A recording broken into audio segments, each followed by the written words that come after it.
Hi all, ಎಲ್ಲರಿಗೂ ನಮಸ್ಕಾರ. ನಾನು ಕಾಂಚನ. ಶ್ರೀಕೃಷ್ಣ ಜನ್ಮಾಷ್ಟಮಿ ಹಬ್ಬದ ಹಾರ್ದಿಕ ಶುಭಾಶಯಗಳು. ಶ್ರೀಕೃಷ್ಣ ಜನ್ಮಾಷ್ಟಮಿ ಹಬ್ಬ ಎಂದರೆ ಹಲವಾರು ತಿನಿಸುಗಳು ಹಾಗೆ ನೈವೇದ್ಯ ಪ್ರಸಾದಕ್ಕೆ ಅವಲಕ್ಕಿಯಿಂದ ತರತರದ ಕಾರ್ಯವನ್ನು ಮಾಡುತ್ತಾರೆ.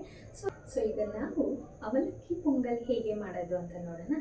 ಇದನ್ನ ಕೃಷ್ಣ ಜನ್ಮಾಷ್ಟಮಿ ಹಬ್ಬದ ಪ್ರಯುಕ್ತವಾಗಿ ದೇವರಿಗೆ ನೈವೇದ್ಯವಾಗಿ ಹಾಗೂ ಪ್ರಸಾದವಾಗಿ ಕೊಡುತ್ತಾರೆ. ಸೊ ಹೇಗೆ ಮಾಡೋದಂತ ನೋಡೋಣ. ಮೊದಲನೇದಾಗಿ ಯಾವ ಯಾವ ಇಂಗ್ರೀಡಿಯೆಂಟ್ಸ್ ಬೇಕು ಅಂತ ನೋಡೋಣ ಬನ್ನಿ. ತುಪ್ಪ, ಕಾಯಿ ತುರಿ,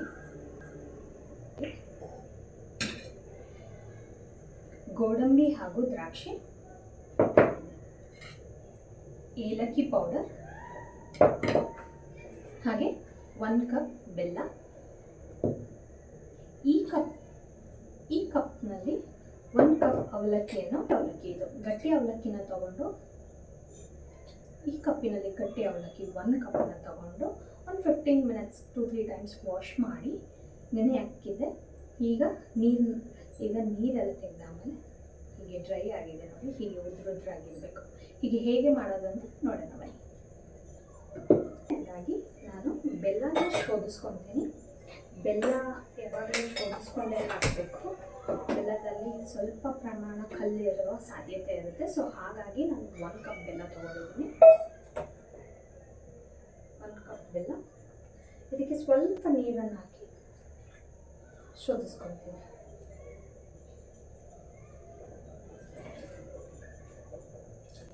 ಸ್ವಲ್ಪ ನೀರನ್ನು, ಇದು ಚೆನ್ನಾಗಿ ಕುದಿ ಬರಬೇಕು.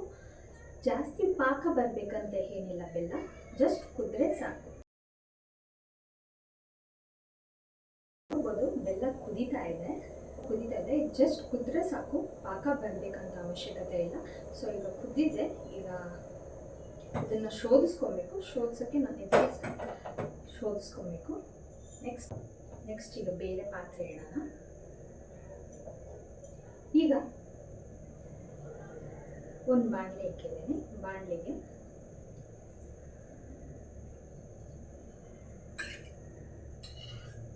ಒಂದು ಟೇಬಲ್ ಸ್ಪೂನ್ ತುಪ್ಪ ಹಾಕೊಳ್ಳೋಣ. ಸೊ ಇವಾಗ ತುಪ್ಪ ಕಾದಿದೆ. ನಾನಿಲ್ಲಿ 1 ಟೇಬಲ್ ಸ್ಪೂನ್ ಗೋಡಂಬಿ ಹಾಕ್ಕೊತಾ ಇದ್ದೀನಿ, ಹಾಗೆ 1 ಟೇಬಲ್ ಸ್ಪೂನ್ ದ್ರಾಕ್ಷಿನ ಹಾಕ್ಕೊತಾ ಇದ್ದೀನಿ. ಇವಾಗ ಲೋ ಫ್ಲೇಮ್ಗೆ ಸ್ವಲ್ಪ ಫ್ರೈ ಆಗಬೇಕು.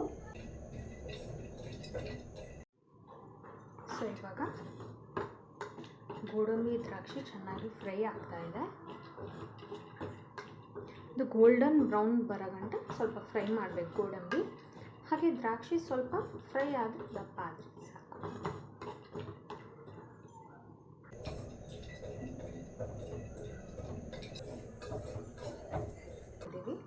ಈ ಥರ ಗೋಲ್ಡನ್ ಬ್ರೌನ್ ಬರೋ ಕಲರ್ ಗಂಟ ಫ್ರೈ ಆದರೆ ಸಾಕು. ಸೊ ಇವಾಗ ಇದನ್ನು ರಿಮೂವ್ ಮಾಡೋಣ. ಫ್ರೈ ಆಗಿರೋ ಗೋಡಂಬಿ ದ್ರಾಕ್ಷಿನ ತೆಗೆದು ಸೈಡಿಗೆ ಇಡೋಣ.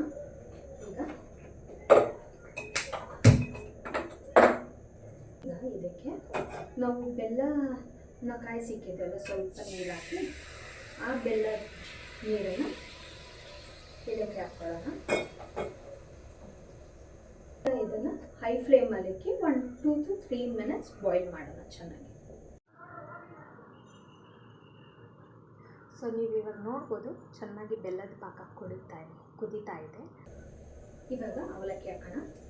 ಅವಲಕ್ಕಿ ಆಲ್ರೆಡಿ 10 to 15 ಮಿನಿಟ್ಸ್ 2-3 ಟೈಮ್ಸ್ ನೀರಿನಲ್ಲಿ ವಾಶ್ ಮಾಡಿ 10 to 15 ಮಿನಿಟ್ಸ್ ವಾಟರಲ್ಲಿ ಸೋಪ್ ಮಾಡಿಟ್ಟಿದ್ದೆ. ಸೊ ಇವಾಗ ಇದನ್ನು ಹಾಕ್ಕೊಳ್ಳೋಣ.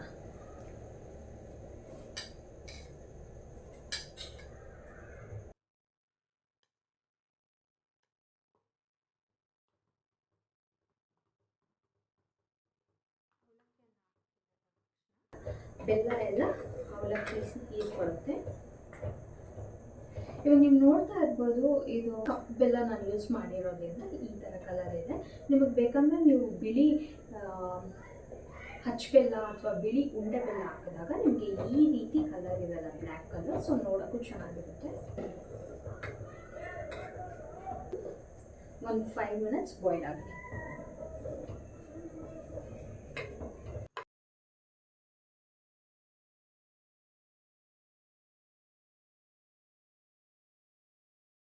ಇವಾಗ ನೀವು ನೋಡ್ತಾ ಇರ್ಬೋದು 5 ಮಿನಿಟ್ಸಿಂದ ಇದು ಬಾಯ್ಲ್ ಆಗ್ತಾ ಇದೆ. ಈಗ ಮಿಕ್ಸ್ ಮಾಡಿ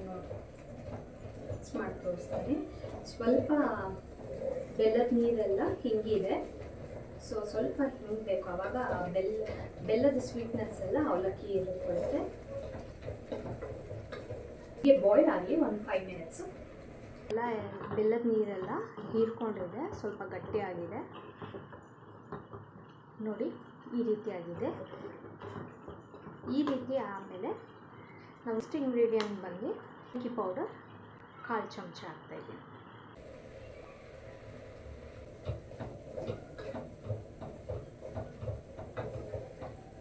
ಸೊ ಏಲಕ್ಕಿ ಪೌಡರ್ ಹಾಕೊಂಡ್ಮೇಲೆ ಮಿಕ್ಸ್ ಮಾಡಾದ್ಮೇಲೆ ಎಲ್ಲನೂ ಒಂದ್ಸಲಿ ಚೆನ್ನಾಗಿ ಮಿಕ್ಸ್ ಮಾಡ್ಕೊಳ್ಳಿ, ಸೊ ದಟ್ ಎಲ್ಲನೂ ಒಟ್ಟಿಗೆ ಬೈಂಡ್ ಆಗೋದು.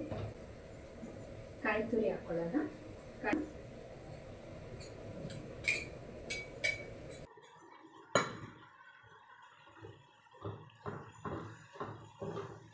ಕಾಯಿ ತುರಿ ಹಾಕೊಂಡ್ಮೇಲೆ ಜಸ್ಟ್ ಮಿಕ್ಸ್ ಮಾಡಬೇಕಷ್ಟೇ. ಮಿಕ್ಸ್ ಮಾಡಿ ಗ್ಯಾಸ್ ಆಫ್ ಮಾಡೋಣ, ಜಾಸ್ತಿ ಬಿಸಿ ಮಾಡಬಾರ್ದು. ಈಗ ನೋಡಿ, ನೀವು ಆಲ್ರೆಡಿ ಇದು ಡ್ರೈ ಆಗಿದೆ, ವಾಟರ್ ಎಲ್ಲ ಹಿಂಗಿಸಿದ್ದೀವಿ, ಸೊ ಹಾಗಾಗಿ ಜಾಸ್ತಿ ಹೊತ್ತು ಮತ್ತು ಒಲೆ ಮೇಲೆ ಇಕ್ಕಿ ಬೇಯಿಸೋ ಅವಶ್ಯಕತೆ ಇರಲ್ಲ, ಜಸ್ಟ್ ಫ್ರೈ ಆದರೆ ಸಾಕು. ಕೊಕೊನಟ್ ಹಾಕಾಮೇಲೆ ಫ್ರೈ ಮಾಡಿ ಇಟ್ಟಿರೋಂಥ ದ್ರಾಕ್ಷಿ, ಗೋಡಂಬಿ ಮತ್ತು ದ್ರಾಕ್ಷಿನ ಹಾಕಿದ್ದೀವಿ. ಮಿಕ್ಸ್ ಮಾಡಿದ್ರೆ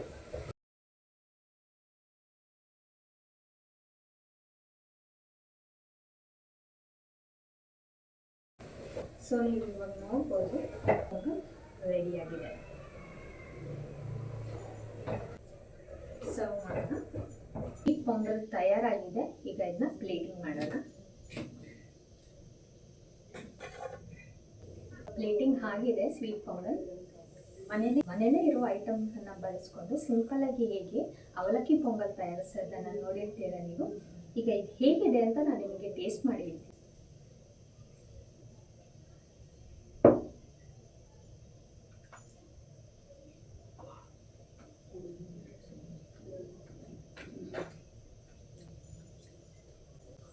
ಸಕ್ಕತ್ತಾಗಿದೆ. ಇದು ಹೇಗಿದೆ ಅಂತ ನಾನು ಮಾತ್ರ ಸವಿದ್ರೆ ಚೆನ್ನಾಗಿರಲ್ಲ. ನೀವು ಇದನ್ನು ಮನೇಲಿ ಟ್ರೈ ಮಾಡಿ ಹೇಗೆ ಬಂದಿದೆ ಅಂತ ನಮಗೆ ಕಮೆಂಟ್ಸಲ್ಲಿ ತಿಳಿಸಿ. ಹಾಗೆ ವಿಡಿಯೋ ನಿಮಗೆ ಇಷ್ಟವಾದಲ್ಲಿ ಲೈಕ್ ಮಾಡಿ, ಶೇರ್ ಮಾಡಿ, ಹಾಗೆ ಸಬ್ಸ್ಕ್ರೈಬ್ ಮಾಡ್ಕೊಳ್ಳಿ.